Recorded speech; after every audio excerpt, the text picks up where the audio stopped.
guys, welcome back to another video. My parents are sleeping right now, so I'm trying to be quiet. But welcome back to the steak series, part 4, I think. We got 2 top sirloin steaks, and look how big these things are. These are crazy. I'm gonna cut them up into smaller pieces, but steak series part 4, where we are on the journey to cook the perfect steak. So today we got some top sirloin, 2-inch thick again. We're gonna do the reverse sear method again. So if you watched the last video, same method as last time. I'm gonna cook it in the oven a little bit before, because it really does cook the inside really, really good.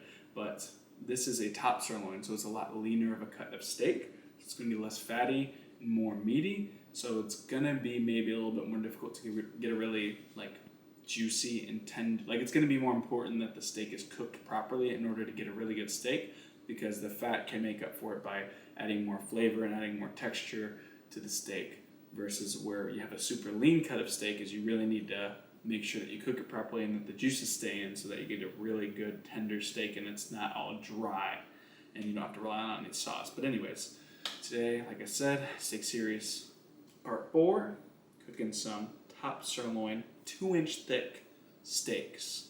So, without further ado, let's get right into it. Okay, so these steaks are super thick, 2 inches. But the only problem is these are about 3.3 pounds each. And I'm not cooking that much steak in one single steak. So what I'm gonna go ahead and do is cut these 2 into slices so that I can I'm probably going to cut each one into 3 because it's about 1.1 pounds each. So I'm going to get 6 1.1 pound steaks out of this, about on average. So I'm going to cut each steak into thirds and then we'll get started. That way we're not cutting, look how big this is. This ain't going to fit in a pan. It's not going to cook right. It's going to be a big waste of meat. We don't need that much. And yeah, so let's go ahead and cut this into thirds. Okay, so it's not going to be perfect. Ideally, I want them even, but as you can see in parts like this, look, it's just naturally coming apart right here. So if I were to cut it like this, this part and this part are probably going to end up separating in the pan anyway, so I might as well just go with the grain, metaphorically speaking, and just cut it like that. So there's one. This might not be exactly 1.1 pound, but that's not the point here. We're just trying to get all the steaks cut into thirds. And then about, let's see. So this is about half. So boom. All right. So got 3 steaks out of this. And let's cut the other one. And honestly, I really like the color, and the marbling on this one is a lot better. Like you can see, there's fat throughout the steak, even though it's not like a ribeye or anything. There's a lot more fat intramuscularly is what you would call that. Here's an example where I maybe wouldn't go with the grain. As you can see, again, like I said, well, I might have to. I really don't want to though. Honestly, what I'm gonna go ahead and do is I'm gonna cut this one diagonally, about like that. Okay. And this one, I'm gonna cut like that. So it's a bit weird shaped. As you can see, it's like a triangular steak, but it is what it is. But this is a good size steak right here. This is a good size steak right here. And as you can see, this is about the same weight as the ribeye steak in the ribeye video I just made. But the difference is there's more meat per, if you want to call it square inch or whatever. Just the area is going to be smaller on this for the same weight because there is more meat, if that makes sense. The more fat there is, the less it's going to weigh, because fat takes up more area and less weight than muscle does, or meat. And since this is a leaner cut of steak, there's going to be less fat and more meat, making it heavier with less area. It requires less area to be heavier than a ribeye. So this is actually probably around the same weight as one of the steaks in the last video, but it looks smaller. But in reality, it weighs about the same, and that's because it's just a leaner cut of meat. So that's something to keep in mind. It might look a little smaller, but looks can be deceiving. This is probably going to fill you up, if not the same amount, probably more than a ribeye would. So either way, let's go ahead and start marinating.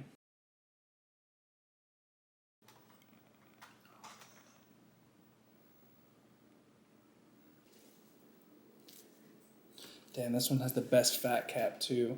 That sucks. All right, ready? All right, so like in the last video, I realized I kind of like this seasoning, so I'm gonna try it again.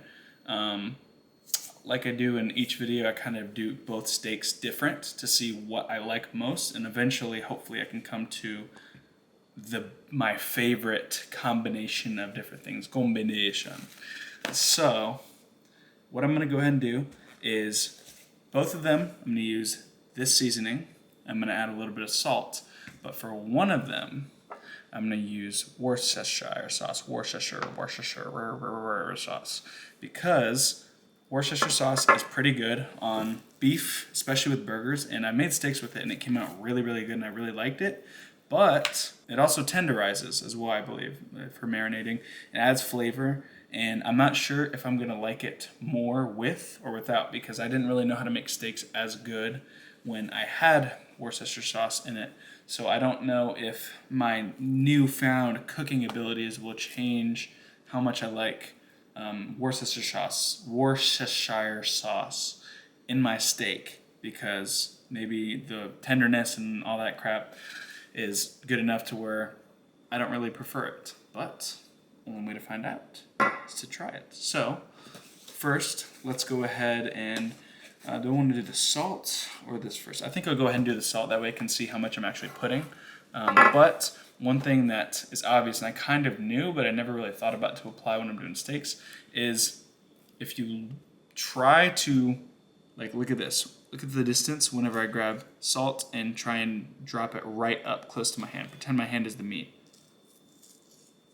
So as you can see, there's a lot of it in a really small area versus if I were to go ahead and do it from a high distance like this, it covers a greater area when you do it higher. Maybe that wasn't a great example because my hand's not flat, but if you want to properly and evenly coat something with salt, the best way to do it is from higher up, because it naturally spreads out as it falls, versus holding it really close, it's all gonna fall in little clumps across the steak. So let's apply that knowledge to how we're gonna season our steaks. And as you can see, it's a little bit more, maybe I'm not the best at doing it, but it's gonna be better than if you do it right up close to it. So let's go ahead and add a generous amount of salt, because we need to salt the hell out of this because it's 2 inches thick. And I'm not gonna add too much because I believe there's already salt in this seasoning, but we still need to add a good amount. So I'm gonna maybe just add a little tiny sprinkle more on the side. All right. Not more than that, because like I said, there's already salt in that seasoning.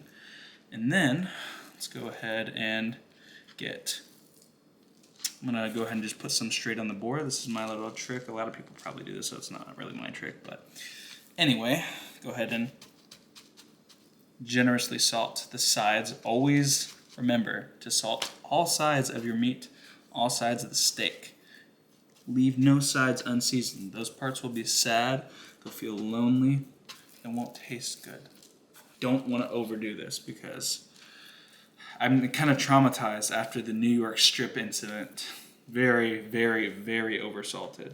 But then again, it was like not nearly this thick, but I seriously don't want to add any more salt in this. So normally I would just soak the rest of it up with this, but since I'm adding more salt to this, I really don't want more. And I'm probably gonna even brush a little bit of it off just to play it on the safe side, because as people say, it's very true, you can always add more salt, but you can never take salt back from food that you put in. So now let's go ahead and season it with our ranch style steak seasoning.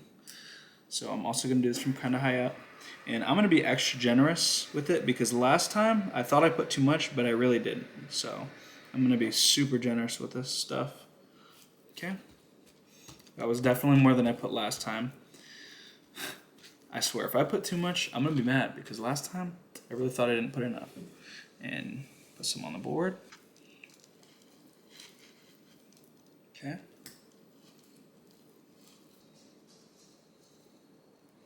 My dog smells this meat and he's about to come over here and try and get some. Little do he know he ain't getting nothing. This looks crazy seasoned. Maybe even overboard, and if it is, I'll be kind of sad because I want these to come out good. But, done. No more seasoning for sure. So, I'll wash my hands off. Take a gander at these beauties. And now, this is where the difference comes in. So for one of them, which one should I do? Eeny, meeny, miny, moe. Or flip a coin, heads or tails. This one's heads, this one's tails. Tails or heads. So, it looks like we're going to do Worcestershire sauce on this steak right here. So I'm going to go ahead and put this in a bag.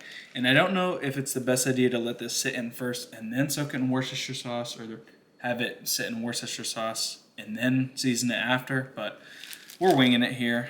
But today's a very special video because we're actually letting our steaks rest overnight so that this flavor really sets in. So for this one, like I said, what I'm going to go ahead and do is put this in the bag.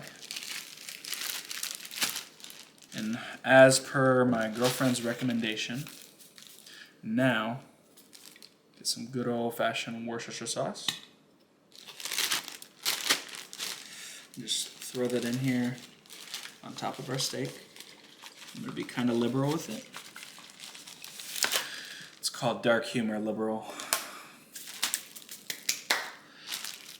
And then, ooh, that looks good. I ain't gonna lie, that looks good. Let's make sure that doesn't, okay, let's add in a little bit on the other side as well. That way both sides of the steak are covered. And a little extra. It's not gonna look super appetizing in the bag as much as it will in real life, but yeah, perfect. Massage in really good, just make sure all sides are covered. Okay, this side is definitely good, faux sure. This side may, honestly, I think that's good, but let's add a little bit extra, just to be safe. Okay.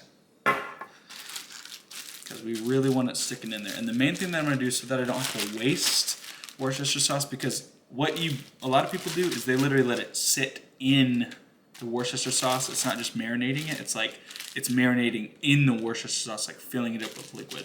But so that we don't have to use that much, what we're gonna do is put a little bit extra, like I said. Even, honestly, I'm gonna put just a little bit more just to be safe. But, so that we don't have to use even more than that, what I'm gonna go ahead and do, which I don't have a vacuum sealer, so I'm gonna do this the good old-fashioned way with my mouth, but make sure that it's all at the bottom, just like that. And then we're gonna seal it up until it's almost closed, and I'm just gonna suck the rest of the air out. So that way it's like vacuum sealing it to the liquid. It's always constantly touching the liquid. So let's go ahead and do that. Ready? It's gonna look super weird, but I don't have a vacuum sealer, like I said, so. Okay. Now that we got this thing vacuum sealed, we are gonna let this sit overnight. As for this other steak, we are also gonna let this one sit overnight. And I might put this one in a bag as well, just so that it doesn't get touched in the fridge. But either way, we're gonna let this one and this one both marinate overnight before we cook them tomorrow. That way they're properly soaked in all the seasoning. So, I'll see y'all tomorrow.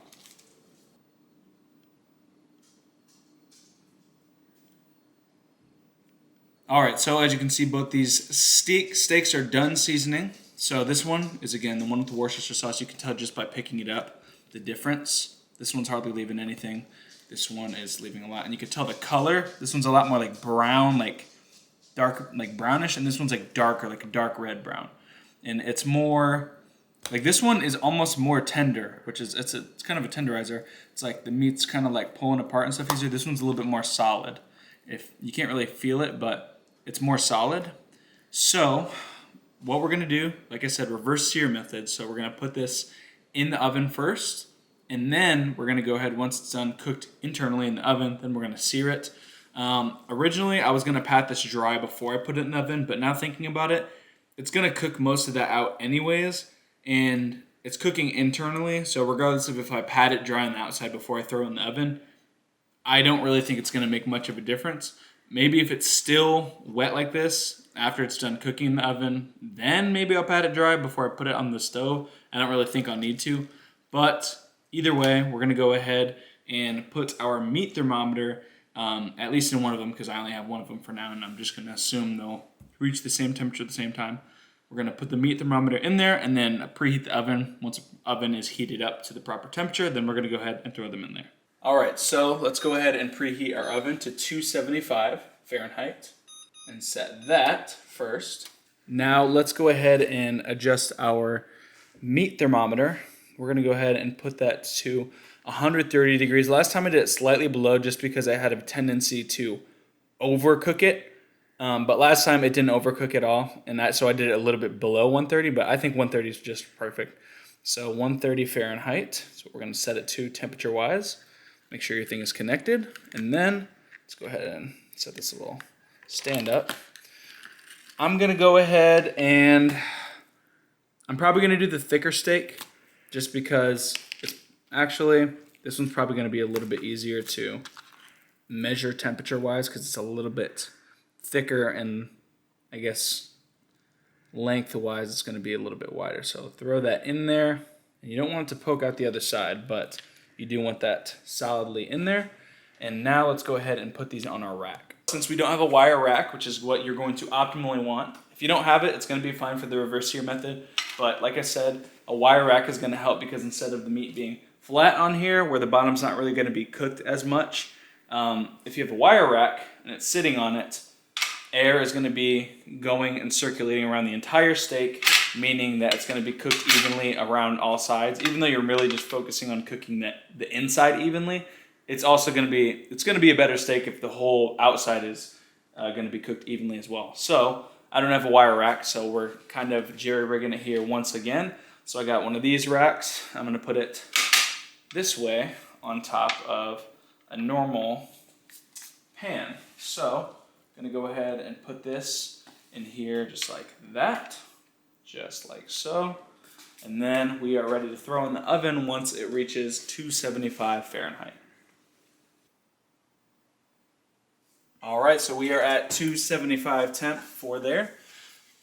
So let's go ahead and throw this in the oven.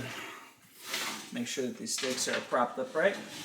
Make sure that this is in the middle rack, not at the bottom, not at the top, but in the middle rack of your oven. Shut that. We're gonna wait until this is at 130 degree internal temperature on the steaks. But in the meantime, let's go ahead and get those fresh herbs ready.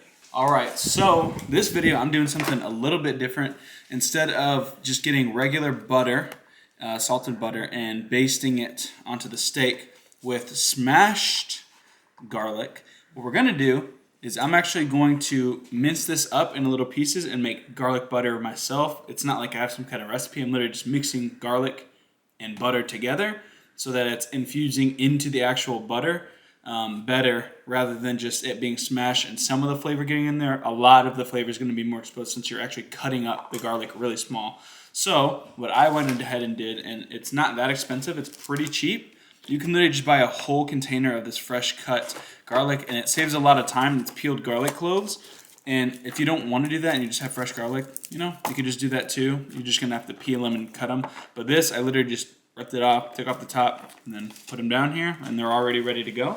So I had 8 of them. It looks like 7, but this one is at least 2 garlics worth. So I'm just going to say this is 8. And what I'm going to go ahead and do, instead of mincing them up, you can mince them up with your knife, make them really small. But it's just going to be a lot smarter to do this for me because it's quicker. Just going to use one of these garlic crushers. I'm going to cut these into small pieces and mix it in this mixing bowl with 1 stick of butter. And it doesn't look like it's a stick, it looks like a half stick. But it's actually wider and has more. It's basically a whole stick of butter. It's just condensed into a smaller size. So this is technically 1 stick of butter right here, which I'm going to use for those 2 steaks. Make sure that your butter is softened, by the way. And just go ahead and mash that in there. As you can see, it's already softened. Don't microwave it. You're not trying to get melted butter, you're getting softened butter.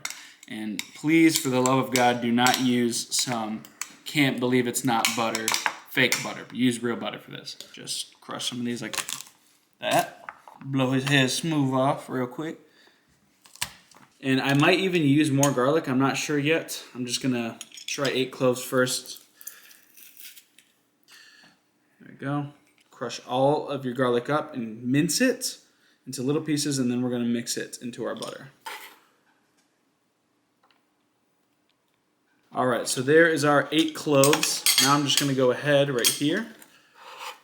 Put this straight into our butter. Like I said, I don't know if this is too much. We're going to go ahead and see and find out really quick, but I'm just going to go ahead and mix this John up real good.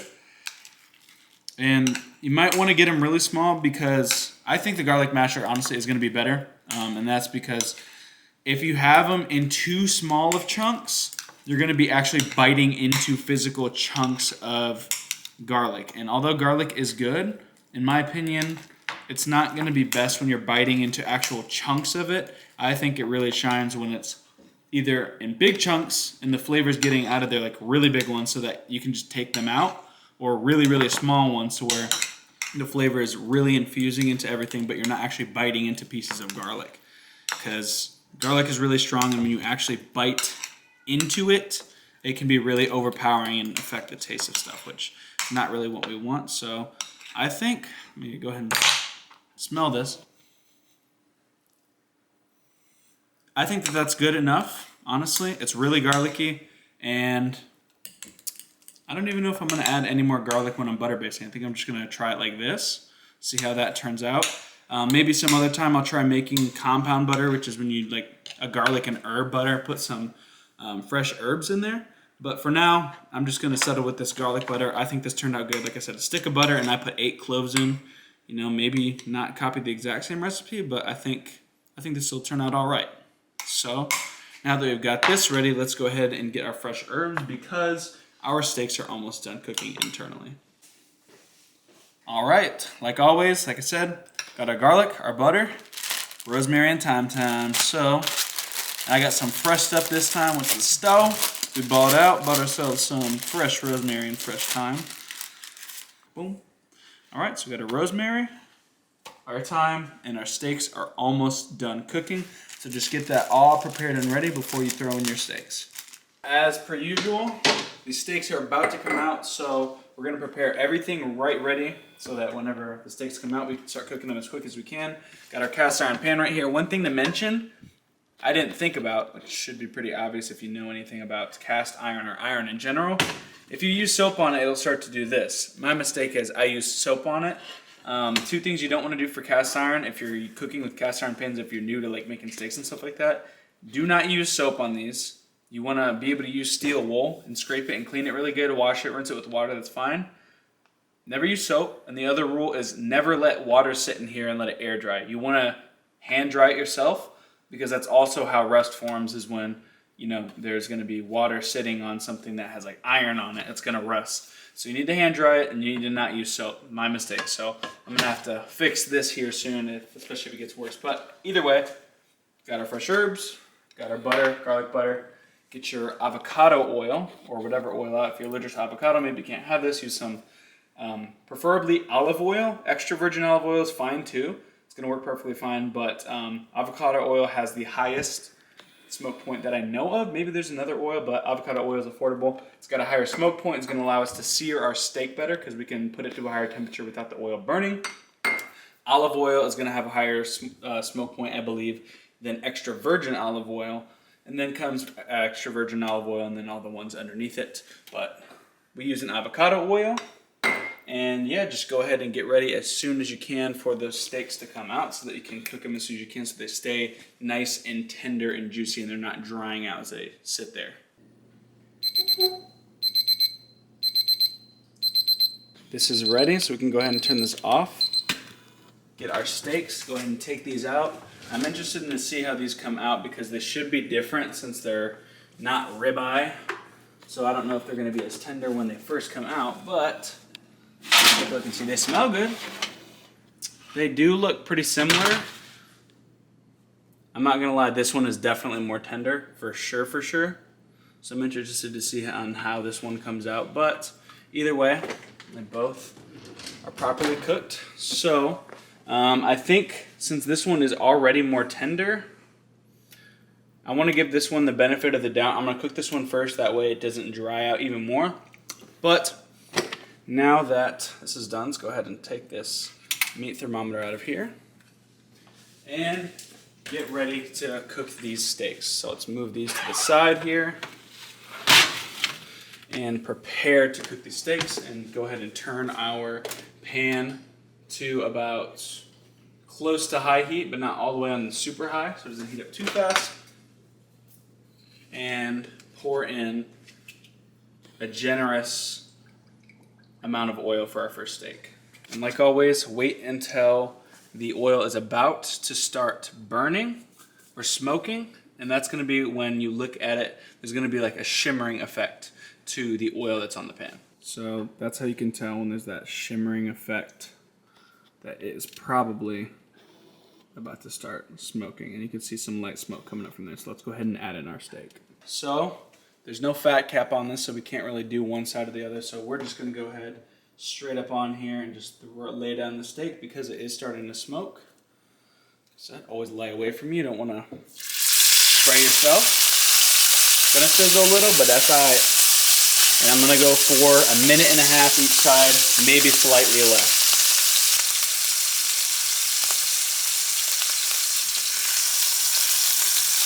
Don't be afraid to move it around. Make sure there's constantly oil underneath the steak. Alright, it's about 1.5 minutes. Check it. That looks like a pretty good sear, so I'm happy with that. Maybe it could have been a little bit more even right here, but it is what it is.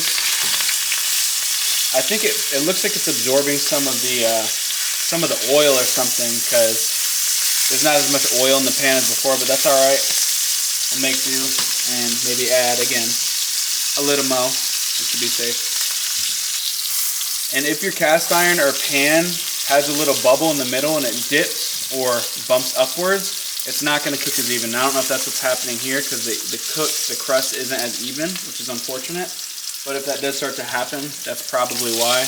And just make sure that you're not putting cold water on a hot pan, because that is going to misshape it and make it have that problem. So, okay, that's a good crust. Maybe I'll even give it 10 more seconds. And then maybe 10 more seconds on the other side. That way the crust is a little more even.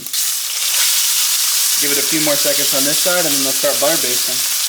All right, I think we are good. Let's go ahead and start butter basting. I'm probably gonna empty out a little bit of this butter. Throw all this butter up in here. We want it to bubble, but we do not want it to burn. So I gotta be careful. Go ahead and throw on our rosemary and thyme. Let's start butter basting. Tilt that backwards. And there we go. Ooh, that is not good. Let's go ahead and redo that.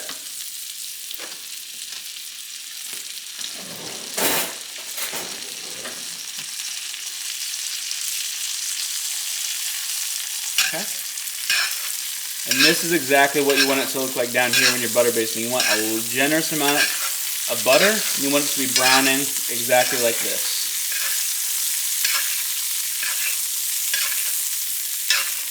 I'm going to butter baste for a total of about 1 minute. We are about done butter basting. Let's move this to the side.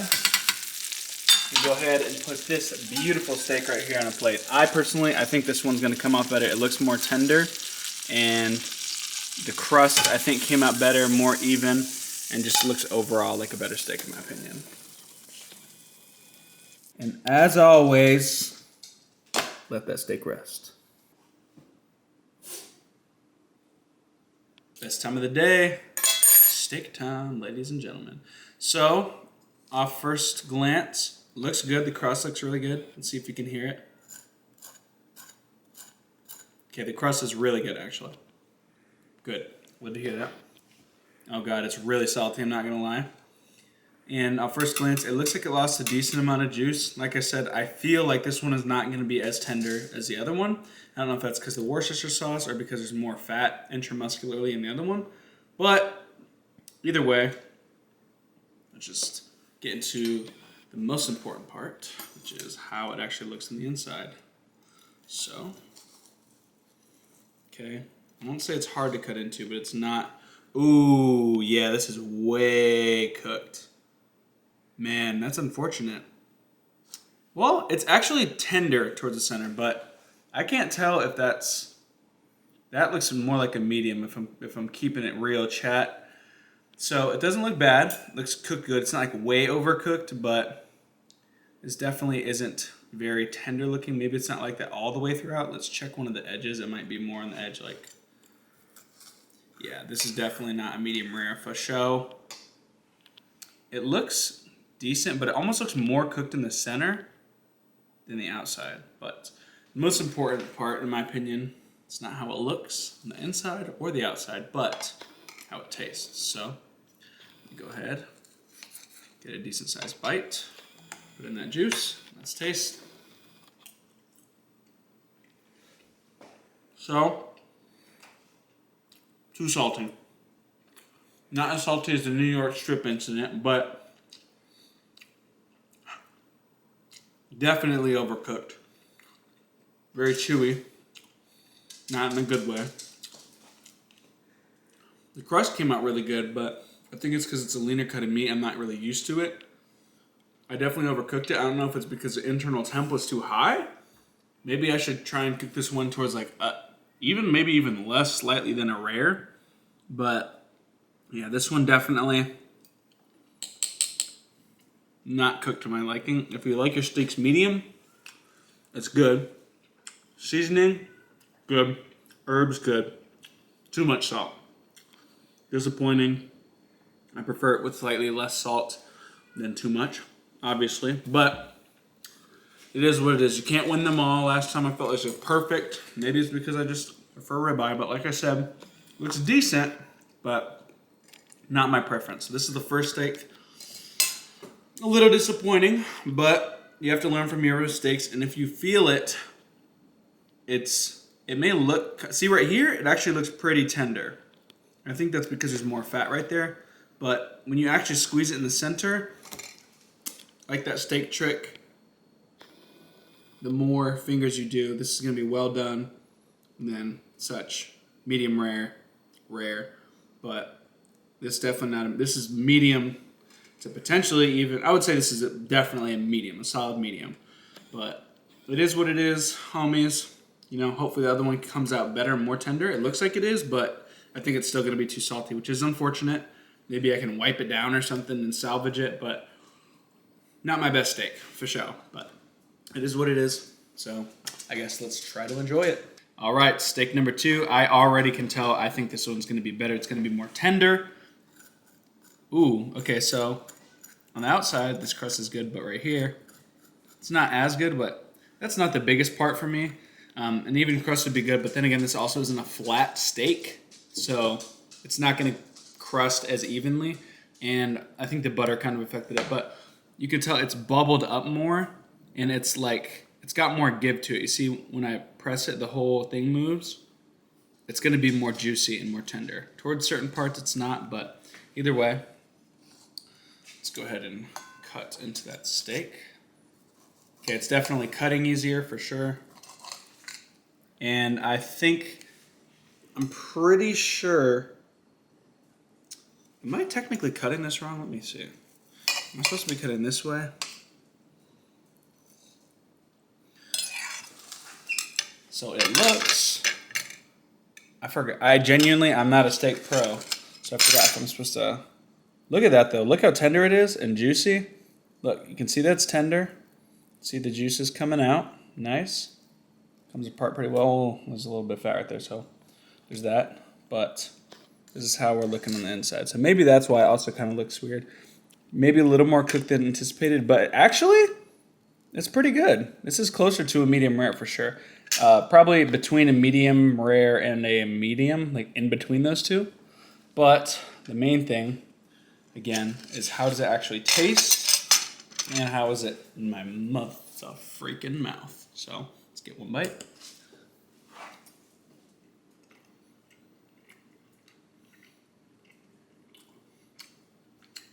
Actually, this one seems less salty, and